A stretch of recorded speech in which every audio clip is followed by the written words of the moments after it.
Hoy tenemos una invitada muy especial, una mujer valiente que ha decidido compartir con nosotros su testimonio y su historia de superación, aceptación y fortaleza. Hola Pamela, ¿cómo estás? Hola, muchas gracias, Yasmín, por invitarme. Gracias a ti por aceptar esta invitación. Pamela, cuéntame cómo es eso de que tienes un síndrome que no es muy conocido. Pero primero quiero conocer un poco de tu historia y cómo inició todo esto y cómo te diste cuenta de que tenías este síndrome. Pues yo nací y todo es pues normal. Cuando a medida que fui creciendo, pues me llevaban mucho al médico, a hacerme muchos exámenes y pues veían que había algo que no estaba bien, algo que era diferente. ¿Cómo qué cosa? En el momento no sabían qué eran. Los médicos no daban con la enfermedad hasta que uno de ellos, no voy a olvidarlo nunca, una persona demasiado empática que me entendió en el primer momento en que estuve con él en consulta y dijo, no sé qué tienes, pero lo voy a averiguar. ¿Y qué síntomas tenías? No tenía ningún síntoma. Pero algo había Sí, raro. era más que todo físico y que no me permitía hacer unas que otras movilidades. Entonces el médico como que se fue a consultar, a investigar y cuando al día siguiente nos llamó, eso fue en la ciudad de Bogotá porque aquí no me atendían y le dijo a mi mamá, su hija tiene síndrome de Poland. ¿Qué edad tenías? Tenía como 6 años y mi mamá obviamente no sabía qué era y ella quedó como que, ¿qué es esto? Hemos escuchado el síndrome de Down, pero el síndrome de Poland, doctor, ¿qué es? Entonces el doctor empezó a explicarle a mi mamá. Es una parte que tiene atrofiada, puede ser la derecha y la izquierda, en este caso el de su hija es el de la derecha. Eso a medida que ella va creciendo, que se vaya desarrollando, se va a hacer más notorio. Es por eso que debemos hacer los tratamientos desde ya, para evitar que ella pues no pueda realizar una vida normal. Entonces desde el momento empezaron a ponerme en tratamiento, tenía que estar en constante ejercicio, moviendo mis manos. ¿Afectó esto tu infancia, de pronto en la escuela, con tus otros compañeros, que tú te veías de pronto diferente a ellos? Sí, mira, fue muy chistoso porque cuando a mi mamá le contaron eso, ella regresa y le dice a mi papá, mi hija es diferente, tiene que estar en un colegio personalizado. Y me mandaron a un colegio con compañeros con síndrome de Down y yo interactué con ellos y realmente como que copiaba todo lo que ellos hacían. Y cuando tuve mi segunda cita fue que el doctor dijo, retrocedió. ¿Qué pasó con la niña? O sea, esto no era lo que yo esperaba encontrar. Estabas teniendo comportamientos adaptativos según el ambiente en el que te encontrabas. Exacto. Entonces el doctor, muy bueno, siempre muy empático, realmente tuvo que regañar a mi mamá y le dijo, ¿qué hiciste? Ella tiene que estar en un colegio normal, con personas normal, porque estás haciéndole daño a tu hija. Fue cuando mi mamá pues decidió cambiarme de colegio y pues me puso un colegio privado, pero normal, o sea, con pocos estudiantes, pero normal. Y agradezco muchísimo a todos mis compañeros porque en cada momento estuvieron muy pendientes de mí. A medida que la enfermedad iba avanzando y los tratamientos se iban dando, me enviaban cartas, mensajes y había un compañero que imitó mi letra solo para pasarme los cuadernos para que cuando yo regresara no tuviera tantas cosas atrasadas y los profesores no se dieran cuenta que no era yo. ¿Cuál era tu dificultad más grande físicamente para estando en el colegio? No podía respirar, se me dificultaba mucho hacer educación física, no podía alzar peso, o sea, en educación física no podía hacer las cosas que mis compañeros hacían y al momento de leer normalmente te enseñan que en el punto haces una pausa y yo no alcanzaba a llegar ni a la coma, yo me cansaba porque aparte del síndrome de Poland pues mis pulmones tampoco reaccionaban bien, no estaban bien porque pues todo estaba afectado, toda la parte superior estaba afectada y el corazón también.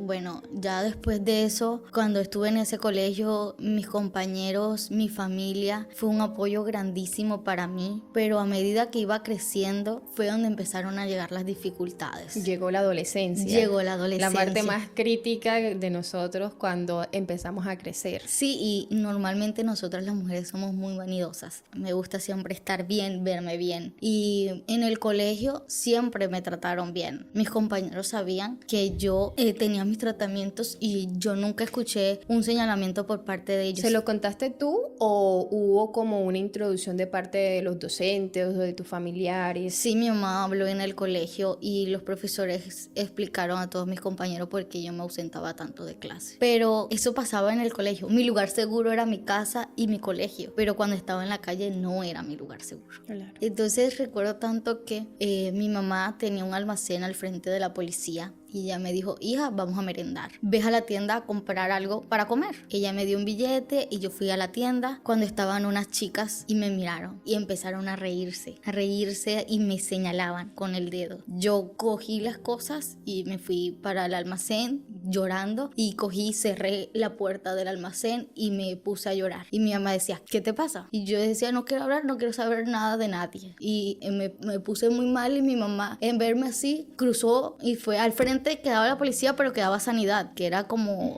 donde podías ir de urgencia. Y buscó a la psicóloga y le dijo, mi hija está llorando, no sé qué le pasó. Y la psicóloga se dio cuenta de que mi mamá no estaba ahí por nada y decidió salir de su oficina, de su consultorio e ir hasta al almacén de mi mamá a hablar conmigo qué era lo que pasaba. Y pues ella me dijo, no, pues hay que dejar que se calme porque hasta que no deje de llorar, pues no podemos intervenirla. A mí se me pasó y ¿qué fue lo que te pasó? Yo le dije, no, lo que pasa es que unas niñas en la tienda me dijeron que yo tenía un seno más grande que el otro y se estaban riendo y en mi colegio eso no pasa. ¿Se te notaba con la ropa? Ya empezaba a notarse, ya me había desarrollado y ya se veía mucho la diferencia de un seno con el otro porque el síndrome de Polan es eso. Tu parte, en mi caso que era la parte derecha, estaba más atrofiada y el seno ya pues empezaba a crecer mucho y esta parte no. Y pues yo tenía una blusita un poco ajustada y ahí se notaba y las niñas se estaban riendo de mí y yo decía, pero ¿por qué? ¿Por qué se burlan de mí? Y en ese momento yo le dije a mi mamá, todo mi closet hay que cambiarlo, esa ropa yo no la quiero. Y sentí que mi mamá sufría mucho, pero al lado de mi casa había una señora que cosía y mi mamá agarró todos sus brasieles y le sacó la jepuja y le dijo a mi mamá, a la señora, hazle un seno a mi hija. Y toda mi ropa la llenaron de relleno, toda mi ropa la llenaron de relleno y eso era lo que me ponía para que no se notara tanto. Pero entonces empecé solo a usar suéter y dejé de usar otro tipo de ropa. Y eso no era lo que a mí me gustaba. Luego en el colegio decían piscinazo. Odiaba con mi vida cada vez que decían piscinazo. Porque yo decía, es que no me puedo poner un vestido de baño. Y mi vecina, la señora Josefina, me dijo, si vas porque tú vas a hacer todo sin ningún impedimento. Y compraron un vestido de baño y le pusieron una esponja. Y así fui a la piscina. Entonces mis compañeros no entendían por qué yo cada rato iba al baño. Y resulta pasa que la esponja absorbe mucha agua. Entonces a toda hora era chorreando agua. Entonces yo iba al baño y la exprimía y me la volvía a colocar. Y así volvía con mis compañeros. Y así fue siempre, exprimiéndola y poniéndomela.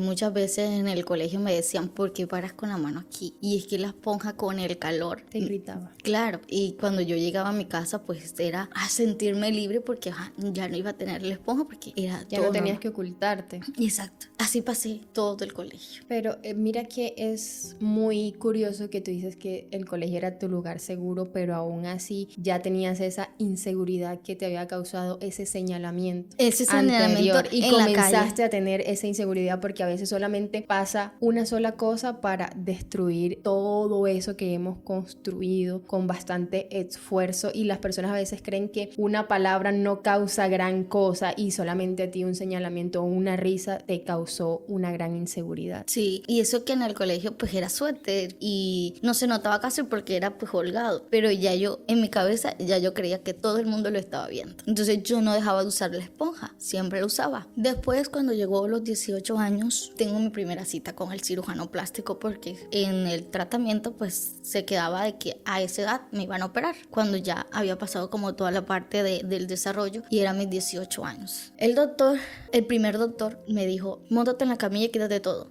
Sin tacto. Sin nada. Y yo solo me quité la blusa y me quedé quedé en top. Y luego él como que se paró y se dio la vuelta para donde estaba la camilla. ¿No te dije que te quitaras todo? Y yo lo quedé mirando así y miré a mi mamá, porque algo que siempre he tenido es como que fuerza. Lo quedé mirando así y yo le dije, usted no me va a atender. No es usted la persona que me va a ver. Me puse mi blusa, salí del consultorio, le tiré la puerta y me fui. Pero cuando tiré la puerta era como mi forma de decir, no te lo voy a permitir. Sí. Mi mamá solicitó cambio de cirujano y luego llegó otro señor mandado por Dios. Es que toda mi vida, paso por paso, estuvo Dios. Y el señor me dijo que cómo te sientes, quiere hacerlo. No tuvo que decirme mucho y ya yo no tenía nada. Yo revíseme. Y efectivamente él me miró, me dijo, los 18 me parece muy pronto, vamos a esperar un poquito más. Las mujeres hay veces hasta los 20 todavía les faltan algunas cosas. Vamos a esperar, tú eres fuerte. Y yo, ok, la forma en cómo me habló, yo dije, ok, yo puedo esperar 2 años más. ¿No sentiste que fuera demasiado? Pero cuando él se dio cuenta que me estaba diciendo que eran 2 años más, él fue, buscó una caja y volvió con una cajita y la abrió. Y me dijo, creo que esto te va a poder ayudar a esperar esos 2 años. Y yo la agarro y era una prótesis de esa de mama.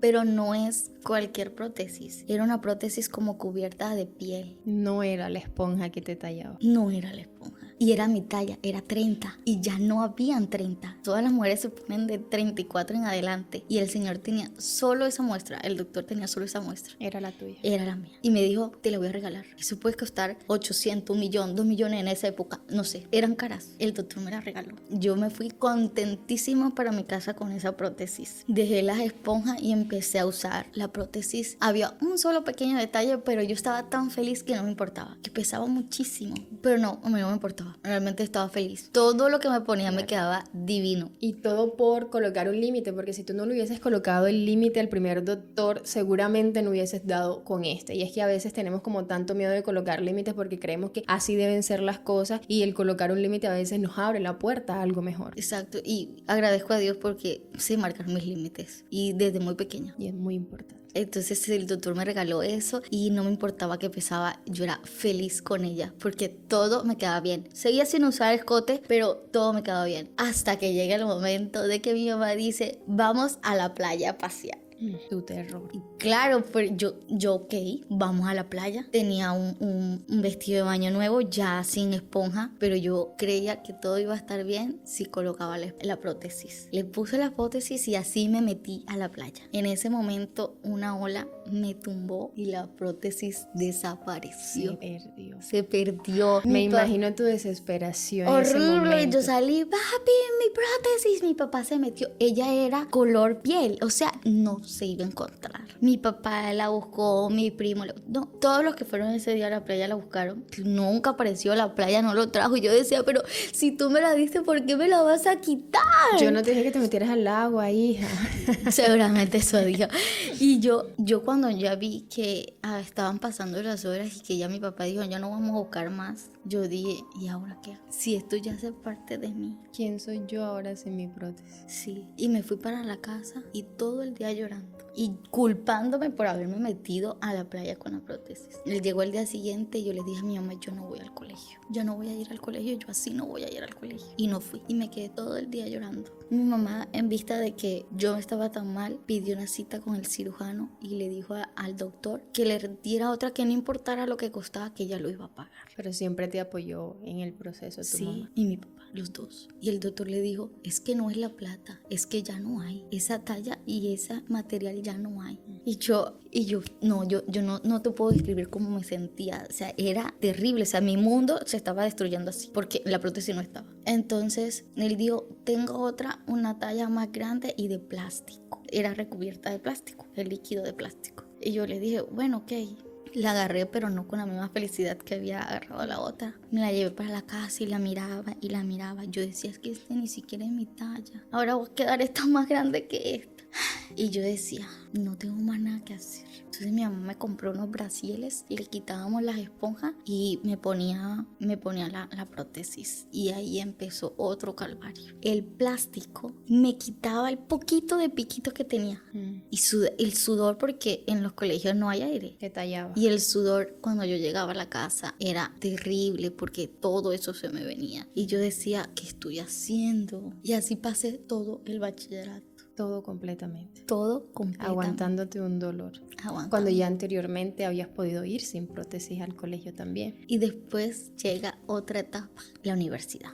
Llego a la universidad y en la primera pensión estaba sola. ¿Dónde estudiaste? En Barranquilla. Estudié Derecho porque en el momento aquí no lo había, estudié Derecho allá. Y en la primera pensión estaba sola y todo era normal porque yo en mi cuarto cerraba la puerta y estaba normal. En esa pensión pues no me fue muy bien, para nadie es un secreto que las pensiones son... Sí, tienen su historia. Sí, y luego me pasé a una pensión mixta, hombres y sí. mujeres, y éramos más jóvenes y entonces todos nos apoyábamos con todo en el sentido de la universidad o de pronto de conocer la ciudad, los buses que tenías que agarrar y esto, pues nos apoyábamos en eso, pero eran unas personas desconocidas para mí, no había manera que yo les contara mi secreto o lo que yo consideraba que era mi mayor secreto. Entonces todos los días tenía que bajar a comer con la prótesis y era horrible porque como ella pesaba tanto y era tan grande, la comida se me dificultaba cuando pasaba por aquí. Y era terrible cenar, almorzar y desayunar. En vez de ser lo mejor del día, era lo peor. Hasta que yo un día dije, no más, no más. Me senté en la mesa y le dije a todos, porque era un momento en el que todos nos sentábamos a comer para conversar. Y yo les dije, yo les voy a decir algo. Si ustedes de aquí me van a mirar mal, si ustedes no quieren hablarme más, pues problema suyo, pero yo necesito decirles esto para poder yo ser feliz. Me metí la mano y saqué la prótesis. Y les dije, yo no tengo un seno. Y a partir de ahora yo no voy a volver a bajar a comer con esto, porque no me estoy alimentando bien. Y... ¿Cómo reaccionaron? Todos me quedaron mirando así y nadie reaccionó mal. Todos mis compañeros de la pensión fueron muy bien conmigo. Claro, y es que a veces tenemos el miedo porque creamos ese pensamiento dentro de nosotros que creemos que el otro nos va a rechazar, que creemos que el otro se va a burlar, pero realmente todos esos perjuicios están dentro de nuestra cabeza y realmente las personas no reaccionan de la manera catastrófica que nosotros creemos que van a reaccionar. Exacto, y pues desde el momento de la pensión también volvió a ser mi lugar seguro, pero en la universidad no. En la universidad me metí a jugar fútbol y cuando estaba en los camerinos cambiándome, no sé, un chico como que pasó curioseando ver a las mujeres, no sé, se dio cuenta que yo me estaba colocando la prótesis. Y en vez de, o sea, su cabeza no daba para pensar que de pronto era una enfermedad, sino que el muchacho creía que yo me colocaba ese tipo de cosas nada más para mostrarle a la gente que yo tenía senos. Que tenías más senos. Que tenía más senos. Y me dijo que me amenazó con contarle a todo el mundo que yo me ponía senos. En ese momento entré como en caos, pero al mismo tiempo yo dije, porque yo soy la que tengo que sentirme amenazada y no él por estar espiando el baño de mujeres. Le quitaste el poder entonces. Y le dije, no, tú cuéntale a todo el mundo lo que viste, que yo me encargo de que esa historia no siga. Pero no le mostré temor, lo enfrenté a sus ojos y le dije, tú hazlo, que me vas a conocer. Es que el miedo realmente se quita de una sola manera. Y es enfrentarlo. Si no le hacemos cara a ese miedo, a esa cosa que tanto nos perturba, realmente siempre le vamos a estar dando el poder de que gobierne nuestra vida. Cuando le quitamos ese poder, entonces hasta ahí llega. Exacto, entonces lo enfrenté y nunca contó nada. Así pasé toda la universidad. Un día yo siempre tenía el cabello largo porque era la forma de taparme. Y un día se me quedó. Iba corriendo a un examen que yo sentía que ya iba súper tarde, que no alcancé a ponerme la prótesis y me puse el cabello a un lado, terminé el examen y salí corriendo. Y yo decía, pero ¿cómo se me olvidó? Si esto hace parte de mí, esto lo hago yo ya. Inconscientemente. Sí. Automático. En automático. ¿Cómo se me olvidó? Yo esa vez quedé así como, ¿por qué se me olvidó? Cumplo los 22 años y me llaman por teléfono. Hija, mi mamá, adelanta todo lo de la universidad y pide el permiso porque la otra semana viajas a Bogotá porque ya llega la cirugía, la primera cirugía. Yo, ok, mami, listo. Yo arreglé todo, adelanté todo lo que tenía que hacer y pedí mi permiso y me fui. Llegamos donde el doctor doctor y me dice, esta cirugía son 2, es algo complejo, no puedo hacerla sola y para poder aprobarla tienes que pasar por un comité. Yo, ok, doctor, lo que usted diga. Llegó el comité, había una mujer, cirujana plástica, los demás eran hombres. Mi cirujano, porque o sea, era el comité, pero el que te atendió era como el que iba a realizar la cirugía. Y como no era una cirugía plástica simplemente, sino por un síndrome de Poland, Claro. era compleja. Entonces, cuando estaban así, todos empezaron, yo estaba sentada y todos empezaron a hablar, tiene que hacer esto, no, aquí, no, allá, no sé qué. Y dice uno de los más antiguos, lo mejor es reducir esta y que quede a la par de esta. Y yo escuchando todo, no sé qué. ¿Cómo así? Y en ese momento yo dije, en mi cabeza decía, ¿y tú vas a permitir que estos señores decidan por ti sobre tu cuerpo? No, tú tienes que hacer algo. Respiré y yo dije, ¿y por qué nadie me ha preguntado qué es lo que yo quiero? Y todos voltearon y ahí la cirujana plástica, que casi no había hablado, dijo, ella tiene razón. Hija, ¿tú qué quieres? Yo le dije, no, Es mi cuerpo. Yo le dije, no, yo sí quiero mis senos, que yo tengo mis senos. Yo solo necesito que arreglen esta parte de aquí. ¿Y tú crees que sí vas a poder con el peso? Eso ya es deber de ustedes. Que la cirugía quede bien, el tamaño lo deciden ustedes, pero no me pueden quitar mis senos. Entonces el cirujano, que estaba como al mando porque era el que le había tocado mi caso, dijo, mi propuesta es esta y se va a hacer esto y esto. Y los demás se quedaron callados, aprobaron y empezó al día siguiente la cirugía. La primera fue la reducción, sí redujeron un poco, que estaba en talla 34, pues la bajaron a 32, más llegando, no mucho, no, era 30-32, no llega a ser 32. Y después había que esperar que desinflamara para luego ya colocar la prótesis, y esta vez no iba a estar por fuera, sino que iba a estar por dentro. Entonces esperamos como 6 meses, luego llegó la otra cirugía, estaba bien, pues teníamos que esperar que desinflamara para que todo estuviera bien. Cuando ya vuelvo a la universidad, me estoy cambiando y agarro la prótesis a ponérmela. Y yo la miro y le digo, ya no te necesito. Fuera de mi vida. Ya no te más. necesito. Pero cuando la tiré, al mismo tiempo sentí algo que estaba mal. Yo, perdona. Tú fuiste parte de mí. Sí, y la guardé en una y me cajita. diste la seguridad que no tenía en el momento. Todavía la tengo, no la regalo, está en mi closet. Pame, antes de que te hicieran la cirugía, ¿alguna vez te pudiste sentir en confianza en algún momento fuera de tus lugares seguros para estar sin la prótesis, como una aceptación de, ok,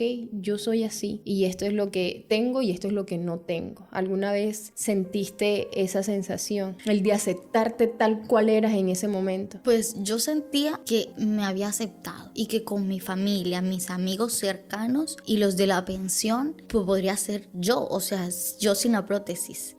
Pasó algo súper chistoso, que cuando vivía en la pensión, pues tuve un enamorado y él a veces llegaba a la casa a visitarme sin decirme, o sea, o llegaba a darme una sorpresa, algún detalle, y yo estaba en la sala sin la prótesis y mis compañeros que estaban en el balcón pues se daban cuenta cuando él iba llegando y bajaban A decir. y me decía, te van a visitar, y yo, mi prótesis, y salían, ellos sabían hasta dónde yo la colocaba y de la escalera, pum, me la tiraban. Hay veces jugábamos hasta tingo tango con ella. No.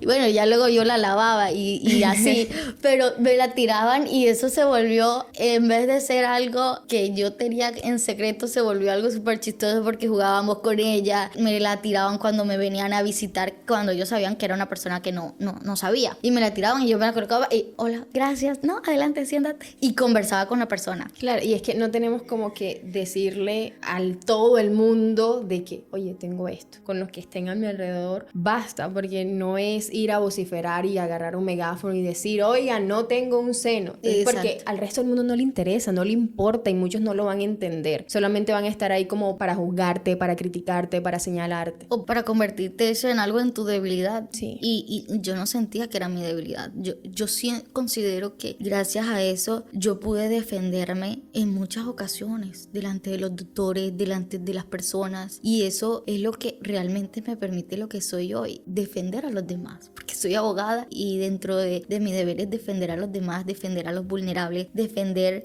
los derechos de las personas. Encontraste tu voz en esa situación. Sí. Y Pame, ¿en qué momento de pronto tú dijiste ya no puedo más con esto? O de pronto cuando empezaste a tener pareja, ¿fue esto una complicación para tú poder desarrollarte como mujer? Cuando tuve como, no pareja, pero sí como los primeros noviecitos, las primeras personas con las que uno sale, sale, siempre están como las caricias, y yo era no, o sea, te permito hasta este punto, y de ahí no, y siempre la pregunta era, ¿pero por qué? ¿Y por qué no? Y entendía que esas personas no eran realmente importantes en mi vida, porque si yo no les permitía cruzar eso, era porque yo no me sentía en confianza. Pero había un gusto, alguna atracción, algo que me llamaba la atención, y pues por eso salía con la persona. Pero ya después, con la persona con la que me sentí en confianza, pude mostrarme tal cual como yo era. ¿Y hubo una comprensión desde el primer momento? Sí. ¿O fue un proceso? No, realmente nunca me sentí juzgada, ni señalada, ni como que, ay, es que ya no me gusta. No, siempre actuó bien.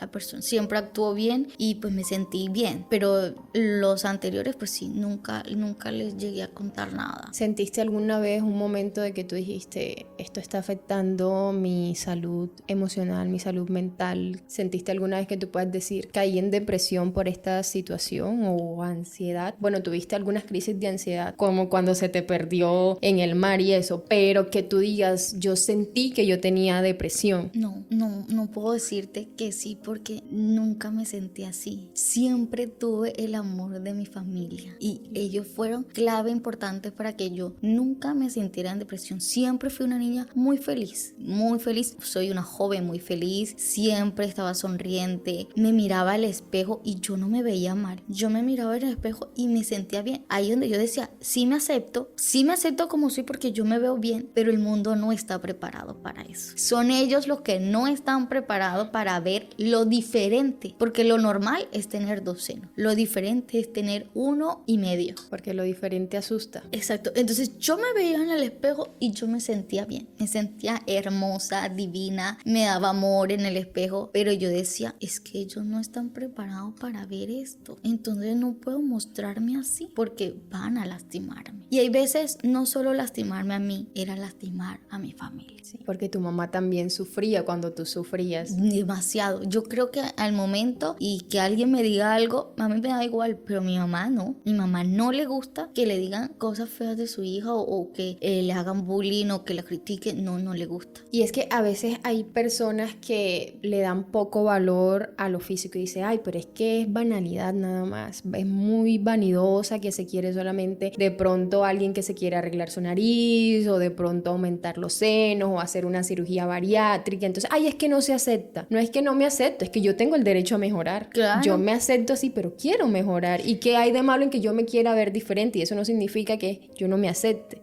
O sea, me amo y me quiero amar mucho más. Me amo tanto que decido mejorar. Exacto. Y mira que mi cirugía, esta que te cuento de la cirugía plástica, realmente no iba a eliminar el síndrome, porque yo sigo con el síndrome. Iba a mejorar mi aspecto físico. Tu calidad de vida. Exacto. El que yo pudiera soltar esa prótesis que era un peso como si llevara una cruz. Y cuando por fin se fue, lo primero que hice fue irme a comprar un vestido espalda afuera, porque todavía me tenía que cubrir un poco, pero ya podía usar un vestido de espalda afuera. Y fue lo primero que hice, comprarme un vestido de espalda afuera y salir a la calle, celebrar mi cumpleaños de manera libre, y fui feliz. ¿Cómo te cambió la vida después de la cirugía? Aparte que me dices que ya te pudiste comprar escotes y todo eso. ¿Quién es Pamela ahora después de esa cirugía, de que ya no tiene que usar la prótesis? Una mujer doblemente feliz, primeramente. Segundo, una mujer que entendió que el autoestima no estaba en el físico. Su autoestima estaba en lo que era ella. En cuando llegaba,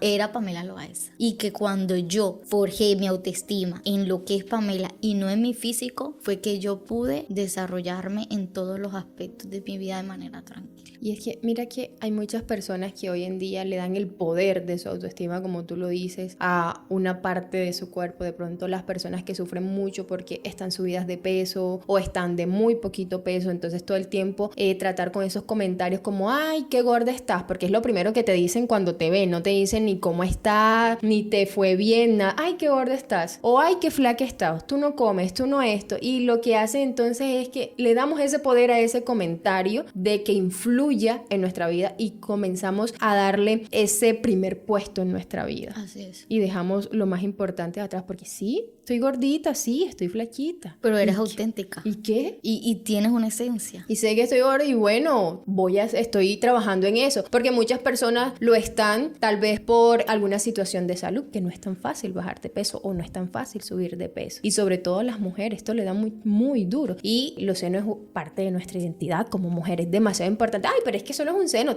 nadie te lo va a ver si tú te pones blusa y ya, o sea, eso no se te va a ver, pero yo sí lo veo y es parte de mi identidad como mujer, es lo que me caracteriza a mí también. Exacto. Como mujer. O sea, eso es algo que nacimos nosotras las mujeres, y que me dijeran que te lo vamos a quitar. Yo dije, no, es que no quiero que se vayan. Y que me digan, tienes que usar esto toda la vida, también era desgastante. Entonces creo que lo que se escogió fue la mejor opción para mí. Agradezco mucho a los doctores por su empatía, su amor, por apoyarme, a mi familia, porque realmente sin ellos no pudiera haber avanzado, a mis compañeros, y que Dios, primeramente a Dios, porque Él estuvo en cada episodio de mi vida diciéndome, no estás sola, te tocó algo difícil, pero ya vas a ver el porqué. Y a las personas que de pronto en algún momento lleguen a escuchar este podcast, decirle es uno, que su autoestima no la basen en su físico, sino en su esencia, en que puedas hacer brillar a otras personas y así mismo brillar tú. Segundo, que es importante marcar los límites para que no te lastimen, porque si yo desde el momento cero, cuando era pequeña, no hubiese marcado los límites a estas alturas de mi vida, muchas personas me hubiesen lastimado y hubiese dejado que los doctores hicieran con mi vida, mi cuerpo, lo que ellos quisieran, y yo no estaba dispuesta a permitirlo. Porque tú también tenías voz y tenías voto y lo hiciste sentir. Exacto. Y lo último que es, siempre confíen en Dios, porque en el momento en el que las chicas se burlaron de mí, todo era negro, pero cuando Él apareció, el apoyo de la psicóloga, el apoyo de mi familia, el apoyo y lo que yo estaba aprendiendo en ese momento era valioso. Luego cuando la playa se llevó la prótesis, era porque quizás me hubiese acostumbrado a vivir toda mi vida con ella, no me hubiera podido despegar de ella, o no hubiera podido vivir tantos momentos que viví después. Y cuando llegó la cirugía, fue un momento de mucha alegría en mi casa, porque ya por fin eso que a todos nos lastimaba, porque mi mamá se sentía culpable, claro, de que yo naciera así, y ya no tiene la culpa de nada. Y en tu casa no hay personas o en tu familia que tengan este tipo de diagnóstico. No, mira que yo busqué en internet y no es congénito. Y una persona en cada país. Busqué personas aquí en Colombia como para decirle, aquí hay una comunidad, no encontré. Habían 2 personas en Argentina y traté de contactarme con ellas vía Facebook, nunca tuve respuesta. Y aquí en Colombia no conozco otro caso igual que el mío, no. Y como nunca había decidido contarlo, ni subir fotos, ni nada, no pude saber nunca si había alguien igual que yo pasando por lo mismo. Tal vez por ahí hay y también tiene miedo de salir a la luz y decir, oigan, aquí estoy yo, también estoy pasando por esto. Y mis truquitos han sido estos y esto, y cuáles han sido lo tuyo, y así poder como acompañarnos. Sí, y mira que muy importante esto, y sobre todo la red de apoyo. A veces hay personas que no salen de donde están porque no tienen una red de apoyo, no tienen una familia en que apoyarse, unos amigos, y eso para ti fue muy importante, fue tu bastón, fue tu soporte y tu propulsor. Pame, como ya para lo último, ¿tiene alguna repercusión este síndrome en el que tú algún día decidas ser madre y quieras dar seno, lactancia? ¿Tiene alguna dificultad? Bueno, ¿cómo te explico? Es que el síndrome, mi seno izquierdo es new, es totalmente funcional. Sí, es totalmente natural. Ahí simplemente hicieron reducción. El lado derecho sí es prótesis, y puedo dar seno con mi seno izquierdo. En las últimas citas, el doctor me dijo que pusieron una prótesis anatómica lo más natural posible, y como lo colocaron atrás del seno, del poquito poquito que tenía, puedo dar seno normal. Hay que ver cómo funciona. Normalmente cada 10 años debo de estar en revisión.